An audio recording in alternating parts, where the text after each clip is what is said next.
जा रहा है, हम दर्शन करके चले। अब मेरी आदत तुम्हारी जैसी नहीं है।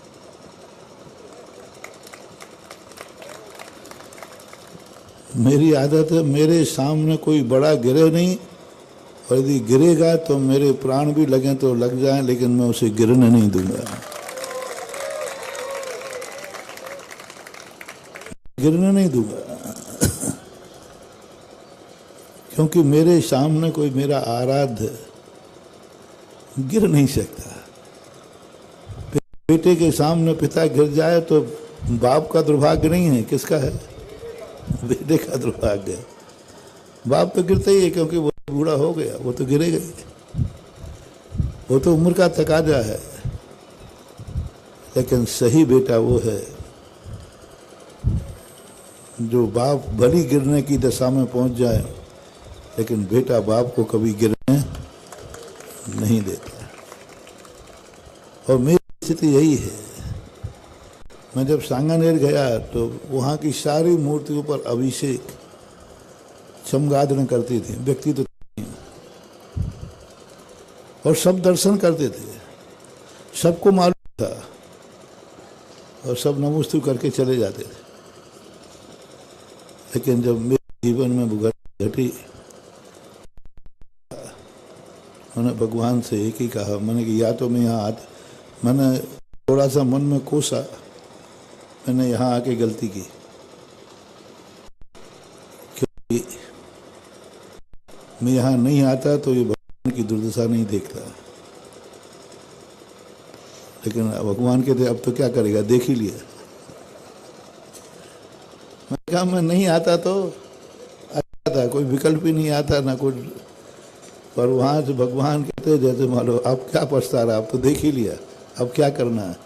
बोले अब देख लिया तो देख लिया, अब जितने चमगादड़ों ने अभिषेक किया है उससे 100 गुना लोग अब भक्त अभिषेक करेंगे।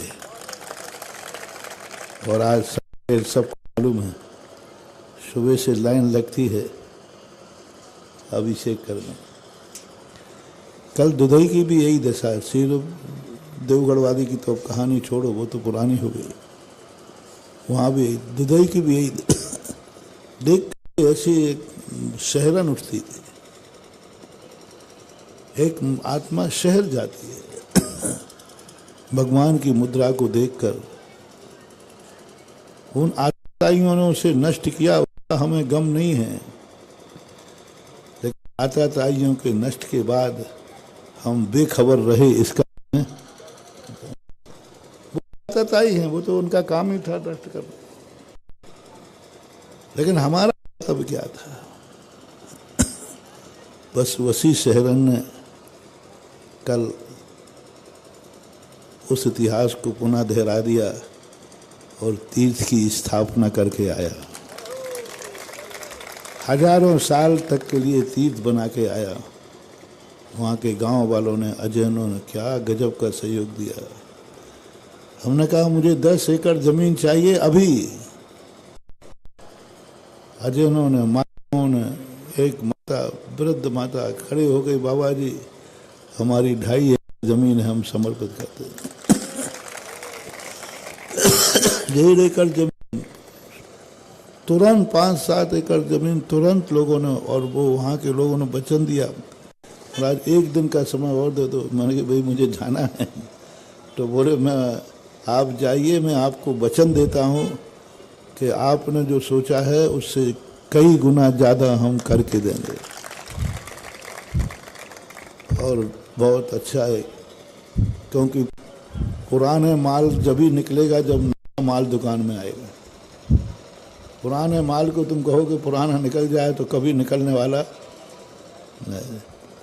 आज बालावेट आया हूँ, हालांकि मैं बालावेट बहुत पहले पूज्य गुरुदेव के साथ भी आया हूँ, महाराज के साथ भी आया हूँ, अकेले में भी 2 बार आया हूँ।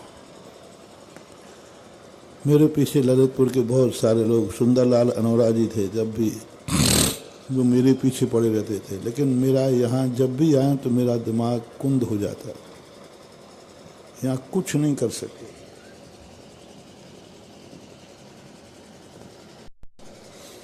जिस दशा में ये था है, पहले तो बहुत छोटा था, अब ये जगह थोड़ी सी, पर ये स्थिति ऐसी विचित्र है कि यहाँ कुछ भी करेंगे मार सिर से पार फोड़ने के बराबर होगा।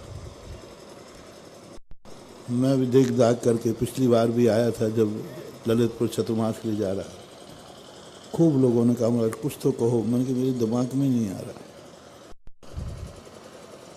बार बार सुंदरलाल भी, शीलचंद, सब ललितपुर वाले सब बैठे ही हैं, सब एक ही बात कहते थे कि महाराज बेट पे आपकी दृष्टि क्यों नहीं हो रही। अब मैं क्या बताऊं क्यों नहीं हो रही। और मेरे नेचर में मुझे पता नहीं क्यों कौन सिरे आता है कौन नहीं आता, मैं गलत बता नहीं सकूंगा। एक बार तो शीलचंद बोले महाराज आप तो कुछ भी कह दो जो कहना हो, मैंने कहा नहीं मैं गलत नहीं बोलूँगा। मेरा काम है कि जो कार्य मैं हाथ में लूँगा उसमें भक्त भगवान दोनों दिन दूने रात चौगुने बढ़ना चाहिए। अभी तक का तो इतिहास यही है, अभी तक का इतिहास। तो आगे क्या उम्मीद है?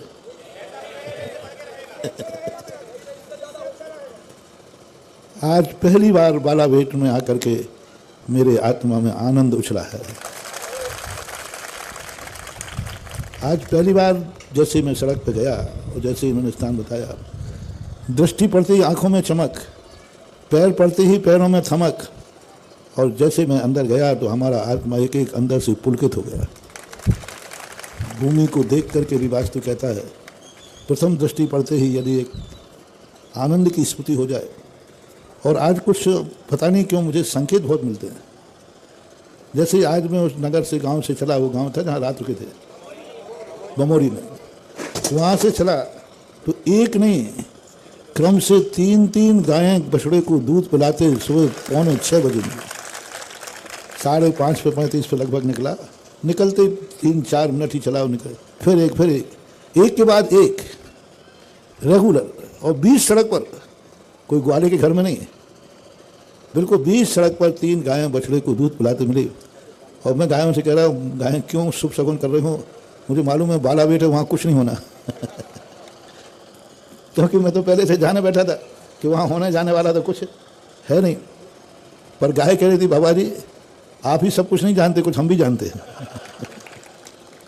आप ही सब कुछ नहीं जानते, कुछ हमें भी आभास हो रहा है, हम भी गौ माता हैं, हमें भी आभास हो रहा है कि इस बार तुम जाओगे तो ऐसे पुलकित होगे कि सारा ललितपुर जिला भूल जाओगे।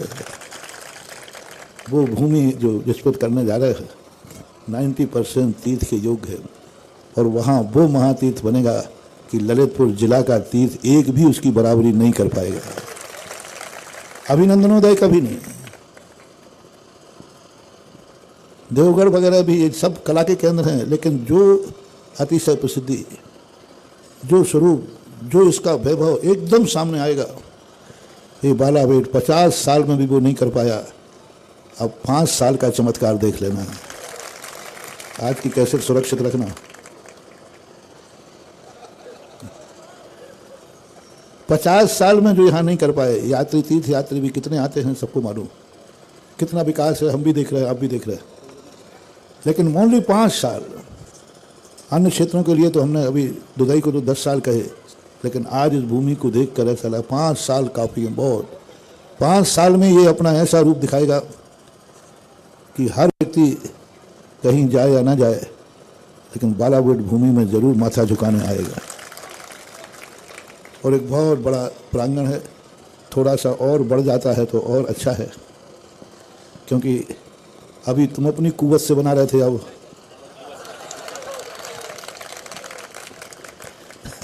अभी तुम्हारी कुव्वत से बन रहा था, बहुत है बहुत है।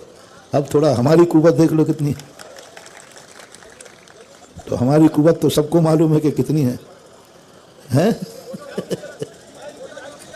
बड़ा ही करद है ना। जय कुमार कह रहे छोटा सा। अब देखो दुधई में भी एक छोटा सा काम करने की बात थी, महाराज चलो करे, लेकिन आज वहाँ 10 एकड़ जमीन की बात आई तो लोग कहने के महाराज जी इतनी बड़ी जमीन, हमने कहा यह छोटी पड़ेगी। सतोदय में जब कहा था ना, शांतोदय में 10 एकड़ जमीन ली, महाराज जी 10 एकड़ ले ली, और अभी हम गए उनके छोटी पड़ रही है ऐसा ही होता है। जब अच्छा होता है, जब तुम्हारे धंधे में विकास होता है, तो विकास का अंत नहीं होता कि वो कितना और विकसित करेगा। शुभ होना चाहिए बस। यदि शुभ है तो विकास की सीमा नहीं होती है, कोई सीमा नहीं। हम सीमा बांधना भी चाहें तो नहीं बंधेगी, क्योंकि जब शुभ होता है तो एक बहुत बड़ा रूप होता है।